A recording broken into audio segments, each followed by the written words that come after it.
was about 9 o'clock when the tornado touched down on the eastern side of town.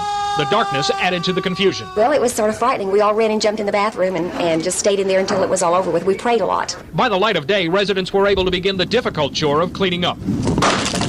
We're going to have about 50 homes damaged, looks like. We're going to have 10 or 15 probably damaged more than others, with some severe damage on the roof with exposed to the rain type situation. Now, the rest of them are going to have minor damage to the roofs, windows, this type of thing. In all, about 50 homes sustained some damage. The idiosyncrasies of a tornado were evident. No damage here, but a different story just a few feet away. And this homeowner wasn't planning on a tree growing out of his roof. Coppell's only emergency warning system is access to the local cable TV. But just as the city was broadcasting the message, the power went out. Luckily, though, there was only one injury, and that was minor. But with the threat of more bad weather, people were working feverishly to prevent further damage. A number of people here tell me they headed for cover because they simply sensed something was wrong. Those who saw the funnel cloud say they'll never forget it. It looked like a funnel cloud, exactly like the Wizard of Oz, except for it was lit up. It had all kinds of sparks inside of it, and all the debris and the lumber and the shingles and everything, it just was really spinning, and the noise was just like a train that was right there, and it was right there. Building materials and tools were shared, so was a sense of relief. The damage, it really doesn't mean that much. We're here, and that's the important thing. We're safe. I bet you had some thoughts there for a while.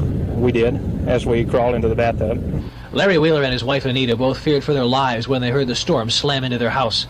It took some pieces of their home with it, but it also left them with a new perspective on things. There is still plenty of damage evident, but most of the homes are well on their way to being repaired.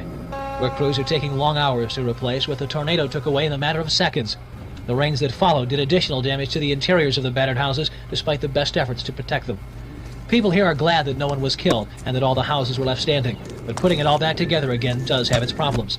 Some people say they've had good luck getting repairs made, but the majority aren't pleased with the contractors they're dealing with. You don't seem to have a lot of concern that you're out of your house and you're living in the dining room instead of your bedroom, and instead of having 7 rooms, you've now got 2. Most are satisfied with the way their insurance companies have handled things, and they're very happy with the people who live around them. We were friends before, but maybe just much closer now.